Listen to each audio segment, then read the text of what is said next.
I welcome you all to let's rise. तो आज date है 9 फरवरी 2023। तो चलिए डिस्कस करते हैं आज के इम्पोर्टेंट टॉपिक्स। और जो इम्पोर्टेंट टॉपिक्स हम यहाँ पर डिस्कस करेंगे उनके जो नोट्स हैं वो आपको मिलेंगे हमारे टेलीग्राम चैनल पे।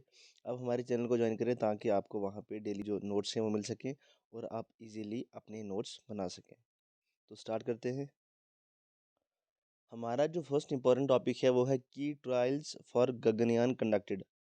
अब क्या है गगनयान, पहले हम इसके बारे में जानते हैं। देखिए, जो इसरो ने अभी क्या किया है कि एक ट्रायल कंडक्ट किया है। कहाँ पे? They carried out initial recovery trials of the crew module in the navy's water survival test facility, जो WSTF है। कहाँ पे है ये है कोची में। तो ऐसा क्यों किया जा रहा है? क्योंकि जो गगनयान है वो इंडिया का फर्स्ट ह्यूमन स्पेस मिशन है। तो अकॉर्डिंग टू इसरो हमारी जो सबसे फाइनल स्टेप होगा वो होगा रिकवरी ऑफ द क्रू। क्योंकि देखिए, इस पे काफ़ी सालों से काम हो रहा है। तो 2023 में क्या किया जाएगा कि 3 लोगों को जो कि एयरफोर्स के पायलट्स हैं उनको भेजा जाएगा। कहाँ पे? हमारे इंडिया के 3 एस्ट्रोनॉट्स को स्पेस में भेजा जाएगा। तो इससे पहले सिर्फ 3 ऐसी कंट्रीज़ हैं जिन्होंने क्या किया है कि ह्यूमन स्पेस मिशन किया है। वो है US, रशिया और चाइना। सिर्फ ये 3 कंट्रीज़ हैं। तो इंडिया फिर अगर ये जो हमारा मिशन है अगर ये सक्सेसफुल हो जाएगा तो इंडिया बन जाएगा द फोर्थ कंट्री जिन्होंने अपने जो ह्यूमन स्पेस मिशन है वो स्पेस में भेजा है। तो अगर बात की जाए इस ट्रायल की, ऐसे बहुत सारे ट्रायल्स हो चुके हैं। अब 2023 में कहा जा रहा है कि इस मिशन को क्या किया जाएगा कि जो जो मिशन है ये होगा कब? 2023 में 3 लोगों को, 3 एस्ट्रोनॉट्स को भेजा जाएगा। कहाँ पे? स्पेस में। वो वहाँ पे 7 दिन तक रहेंगे।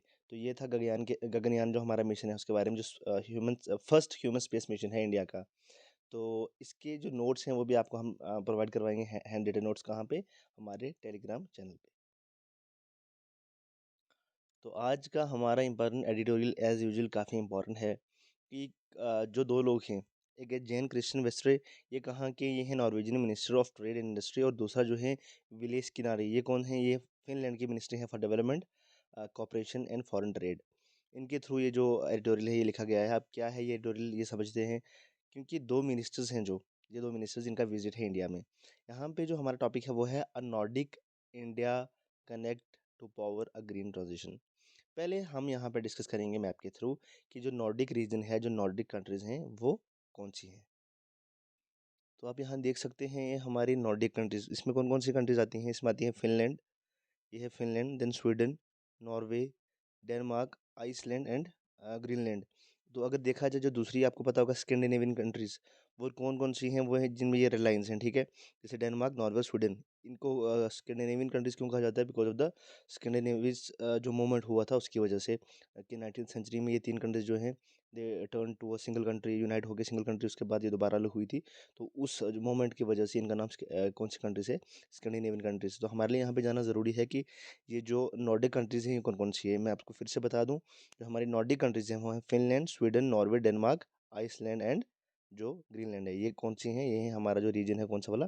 Nordic reason.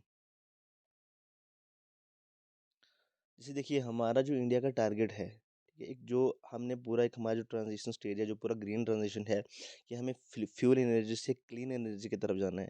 तो यहाँ पे बात की जा रही है कि जो नॉर्डिक कंट्रीज़ हैं जिन्होंने ऑलरेडी जो मिशन, अपने मिशन में काफ़ी ज़्यादा सक्सेस पा रहे हैं। क्योंकि बिकॉज ऑफ द लोकेशन, जो कंट्रीज़ की लोकेशन है उसकी वजह से उनको काफ़ी ऐसे रिसोर्सेज मिल रहे हैं जिसकी वजह से वो क्या कर रहे हैं, जो नॉन फ्यूल एनर्जी है, ठीक है, जैसे जितनी भी रिन्यूएबल एनर्जी है या उनके पास जो टेक्नोलॉजी है उसकी वजह से वो काफ़ी आगे बढ़ रहे हैं। तो अभी इस एडिटोरियल में आप ये देख सकते हैं कि जो कहा जा रहा है कि इंडिया जो है वो भी काफ़ी ज़्यादा स्ट्राइव कर रहा है टुवर्ड्स द ग्रीन डिजिटल या फिर इनोवेटिव फ्यूचर, ठीक है। तो यहाँ पे कहा जा रहा है कि जो नॉर्डिक कंट्रीज़ हैं अगर वो अपनी टेक्नोलॉजी बढ़ाएंगी, किसके साथ शेयर करेंगे? इंडिया के साथ। तो इंडिया और नॉर्डिक कंट्रीज मिलके क्या कर सकती हैं? इस जो जो ये मिशन है इसको पूरा कर सकती हैं।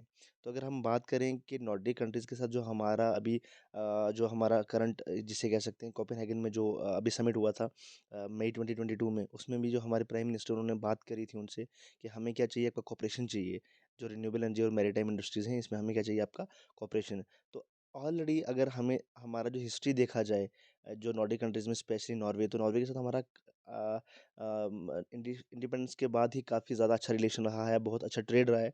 तो हम क्या कर सकते हैं कि जो नॉर्डिक कंट्रीज़ हैं, आप देख सकते हैं कि that the Nordic countries are ready to offer the technologies and expertise to India as it moves towards a green, digital and innovative future. तो आप अंदाज़ा लगा सकते हैं कि अगर जो नॉर्डिक कंट्रीज़ हैं वो हमारे साथ ये जो टेक्नोलॉजी है शेयर करेंगे, तो इंडिया को एक काफ़ी अच्छा हेल्प मिलेगा, काफ़ी ज़्यादा हेल्प मिलेगा फॉर दिस ट्रांजिशन स्टेज जो है हमारा, from fuel energy to clean energy. तो इसलिए आप समझ सकते हैं कि जो नॉर्डिक कंट्रीज़ हैं इनका कॉपरेशन हमारे साथ कितना ज़रूरी है। हम क्या करेंगे, जो नोट्स में आपको बिल्कुल जो नॉर्डिक कंट्रीज़ के बारे में इंफॉर्मेशन है, या जो इंडिया और नॉर्डिक कंट्रीज़ की जो थोड़ी बहुत हिस्ट्री है, कि जो ट्रेड जो रिलेशन है, वो भी हम आप इसके जो नोट्स हैं वो भी हम आपको टेलीग्राम चैनल पे प्रोवाइड करवाएंगे। हमारा नेक्स्ट जो इम्पोर्टेंट टॉपिक है जिसको हम इकोनॉमी सेक्शन में इंक्लूड कर सकते हैं, वो है the status and proceeds of disinvestment. तो ये हमारे लिए पहले ये जानना ज़रूरी है कि डिसइन्वेस्टमेंट जो है वो क्या है। अगर डिसइन्वेस्टमेंट देखा जाए तो ये तीन तरीके की होती है। या तो होता है आप कह सकते हैं minority disinvestment, then majority disinvestment, और कंप्लीट प्राइवेटाइजेशन या कंप्लीट डिसइन्वेस्टमेंट। देखिए, एक तो हो गया प्राइवेटाइजेशन। क्या होता है? प्राइवेटाइजेशन होता है कि अगर जो गवर्नमेंट कंपनीज हैं, जो पब्लिक सेक्टर इंटरप्राइजेज हैं, ठीक है, जो आप कह सकते हैं गवर्नमेंट की प्रॉपर्टी है, अगर आप उसको बेच दें किसी प्राइवेट एंटिटी को, दैट इज कॉल्ड प्राइवेटाइजेशन। ठीक है। अगर बात की जाए दूसरी डिसइन्वेस्टमेंट की, इसको डिसइन्वेस्टमेंट का ही एक जो है आप कह सकते हैं टाइप है प्राइवेटाइजेशन। अगर डिसइन्वेस्टमेंट की बात की जाए तो जैसे गवर्नमेंट ने क्या करा है कि इस बजट में भी जो डिसइन्वेस्टमेंट की बात की गई है, कि जो हमारा यूनियन बजट है कौन सा 2023-24 का, इसमें गवर्नमेंट ने जो टारगेट सेट किया है डिसइन्वेस्टमेंट का, वो कितना है? वो है 51,000 करोड़।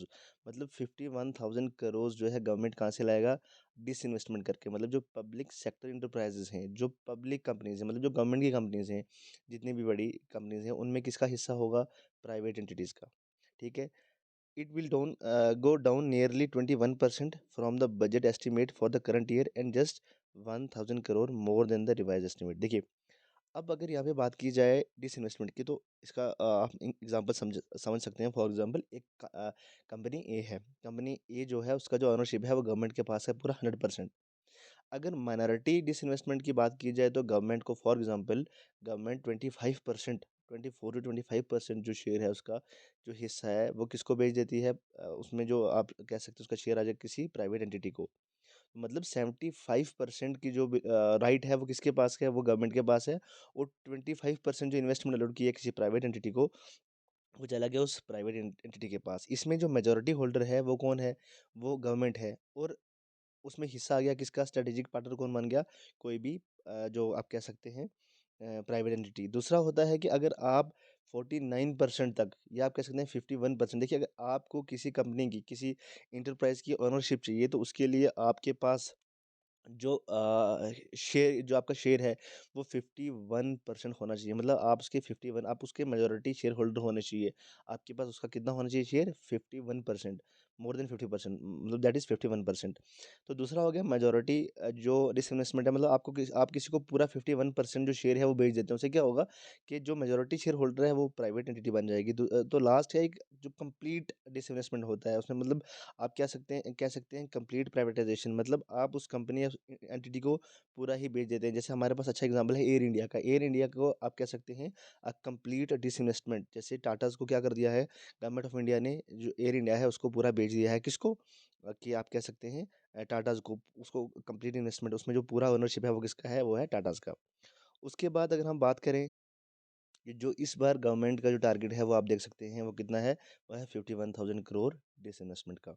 अब जो गवर्नमेंट है इससे क्या करती है कि जो जितना भी गवर्नमेंट का रेवेन्यू है जो उनको चाहिए, ठीक है, पूरे साल का एक्सपेंडिचर जो उनको ज़रूरत है, उसमें क्या करते हैं, इस पैसे को वहाँ पे यूज़ किया जाता है। नेक्स्ट जो हमारे इंपॉर्टेंट टॉपिक है वो है, is there a change in German policy towards Russia. देखिए, अगर हम बात करें रशिया और जर्मनी के रिलेशन की, जितने भी most of the European countries जो हैं वो रशिया पे बहुत ज़्यादा डिपेंडेंट थी। किस चीज़ पे? अगर एनर्जी की बात की जाए, नेचुरल गैस की बात की जाए, तो वो किस पे आप कह सकते हैं कि रशिया पे पूरा डिपेंडेंट थी। आपने सुना होगा नॉर्थ स्ट्रीम 2, जो पाइपलाइन रशिया से होकर कहाँ पे आती थी? थ्रू बाल्टिक सी। कहाँ पे? अभी मैं आपको मैप पे दिखाता हूँ वो कहाँ पे आती थी, कि अपना जर्मनी में। तो ये आप मैप के थ्रू देख सकते हैं कि रशिया से जो पहला, जो अब ये रेड लाइन है, ये है नॉर्थ स्ट्रीम जो पाइपलाइन थी पहली वाली, ये सेकंड है नॉर्थ स्ट्रीम 2। ये जो पाइपलाइन है इसके थ्रू गैस, जो नेचुरल गैस है वो रशिया से कहाँ, ये आप देख सकते हैं बाल्टिक सी, ठीक है। इसके थ्रू आता था कहाँ पर, जर्मनी में। तो लास्ट ईयर 2021 में क्या हुआ था कि एक ब्लास्ट हुआ था, कहा जाता है कि ये यूएसए के थ्रू करवाया गया था कि ताकि यूएसए क्या करे कि जो रशिया से जर्मनी में जो नेचुरल गैस का जो जो पाइपलाइन है ये कट हो जाए, और क्या करे कि जर्मनी नेचुरल गैस कहाँ से ले, यूएस से, ये कहा जाता है। लेकिन देखिए, हमें यहाँ पे समझना है कि नॉर्थ स्ट्रीम या नॉर्थ स्ट्रीम 2 क्या है। ये जो पाइपलाइंस हैं, मैं रिपीट कर रहा हूँ, ये जो पाइपलाइंस हैं, इनके थ्रू जो नेचुरल गैस है वो कहाँ से, रशिया से, through the Baltic Sea Germany में आता था। तो नॉर्थ स्ट्रीम 2 को बंद कर दिया गया जब रशिया ने इन्वेड किया कहाँ पे, यूक्रेन में। तो ये था नॉर्थ स्ट्रीम 2 का जो हमने अभी पढ़ा है, ठीक है। एक तो यूरोप, जितने भी यूरोपियन कंट्रीज़ हैं उनकी ये मजबूरी आप कह सकते हैं कि वो टोटली, मतलब बहुत ज़्यादा डिपेंड थे रशिया पे नेचुरल गैस के लिए। उसके बाद जब जो ये पूरा यूरोप का डिपेंडेंस था इसको लेकर, नेचुरल गैस को, तो इसकी वजह से यूरोप क्या कर सकता था कि पूरी तरीके से उनको उनके अगेंस्ट भी नहीं जा सकता था। लेकिन जब इन्वेड किया रशिया ने यूक्रेन को, तो जो काफ़ी यूरोपियन कंट्रीज़ के रशिया के साथ रिलेशन है वो काफ़ी ज़्यादा डिटीरियोरेट हो गए, ठीक है। तो अभी अगर बात की जाए, करंटली क्या किया है कि जर्मनी की अनाउंस किया है कि जनवरी 25 को दे हैव ऑलरेडी सेंट कितने के, लेपर्ड 2 मेन बैटल टैंक्स जो हैं, लेपर्ड 2 जो है इनके टैंक्स हैं, ठीक है। मेन बैटल टैंक्स जो है इन्होंने यूक्रेन को सेंड किए हैं। अब हम बात करते हैं एक ट्रीटी की जो थी ओस्टपॉलिटिक ट्रीटी। ओस्टपॉलिटिक ट्रीटी है, इसके बारे में क्या है, ये 1971 में जर्मनी और किसके बीच में, रशिया के बीच में हुई थी। इस ट्रीटी के बाद क्या था कि रशिया, जो जर्मनी है उसने स्टार्ट कर दिया था नेचुरल गैस इंपोर्ट करना, फर्स्ट टाइम कहाँ से, रशिया से। जर्मनी ने स्टार्ट कर दिया था नेचुरल गैस इंपोर्ट करना रशिया से। ये है जो 1971 की ओस्टपॉलिटिक ट्रीटी है। इसके बारे में हम क्या करेंगे कि आपको नोट्स प्रोवाइड करवाएंगे। हमारा जो आज का लास्ट आर्टिकल है ये है Shimla losing its white winter just one day of snowfall this season so far. देखिए, क्लाइमेट चेंज का ये पूरा असर है। आप इसको बहुत सारी जगह पे क्या कर सकते हैं, कोड कर सकते हैं। शिमला का एग्जांपल कि शिमला में अगर देखा जाए, आप यहाँ पे 1989 में जो कह सकते हैं आप 262.2 सेंटीमीटर की क्या की थी कि जो स्नोफॉल है वो रिकॉर्ड की गई थी। 262.2 सेंटीमीटर, ये काफ़ी ज़्यादा रेनफॉल थी, सॉरी स्नोफॉल, मैं रेनफॉल शायद मैंने कहा है, इसका है स्नोफॉल। स्नोफॉल विंटर्स के टाइम में बहुत ज़्यादा वहाँ पे देखी जाती थी। तो 2005-6 में देखा जाए तो बिल्कुल वहाँ पे कोई भी स्नोफॉल नहीं हुई।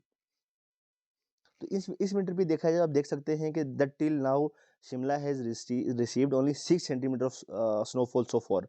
इस विंटर में भी सिर्फ कितनी, 6 सेंटीमीटर स्नोफॉल कहाँ पे हुई है, शिमला में। तो आप इसको जब आप अपने जो आपका इन्वायरमेंट साइंस का जो सेक्शन है वहाँ पे इसको इंक्लूड कर सकते हैं अपनी नोटबुक में, जो आप नोट्स बना रहे हैं। हम इसके नोट्स भी आपको प्रोवाइड करवा देंगे। देखिए, यहाँ पे ये चीज़ जो है, इसमें हम आपको क्या ही नोट्स प्रोवाइड करवाएंगे। यहाँ पे एग्जाम्पल है बहुत अच्छा कि देखिए, आप जब कोई भी इन्वायरमेंटल इशू की बात होती है, किसी भी इन्वायरमेंट इशू की या क्लाइमेट चेंज की, वहाँ पे जो हमारा ये शिमला का एग्जांपल है ये बहुत अच्छा है कि देखिए कितना ज़्यादा जो है रिड्यूस हुआ है, जो स्नोफॉल जो रेट है वहाँ पे काफ़ी ज़्यादा इफ़ेक्ट किया है क्लाइमेट चेंज ने इसको। तो आज के लिए इतना ही। आप क्या करें, हमारे टेलीग्राम चैनल को, उसका लिंक हम डिस्क्रिप्शन में और कमेंट बॉक्स में वहाँ पे शेयर करेंगे। आप जाएँ, चैनल को जॉइन करें। उसके अलावा आप सर्च करके भी इसको जॉइन कर सकते हैं टेलीग्राम पे। तो आपको हैंड रिटन नोट्स वहाँ पे जितने भी इंपॉर्टेंट, देखिए जो चीज़ हम यहाँ पे डिस्कस करते हैं, बहुत सारे जो आर्टिकल्स हैं वो रिपीट होते हैं। बहुत सारी ऐसी चीज़ें हैं जिनके नोट्स बनाने की ज़रूरत नहीं है। You are mature enough to make the notes for your own, ठीक है। आप क्या कर सकते हैं, आप खुद भी बना सकते हैं वो नोट्स। उसके अलावा अगर कोई ऐसी चीज़ है जो स्किप हो जाती है, आप नोट्स बना लें।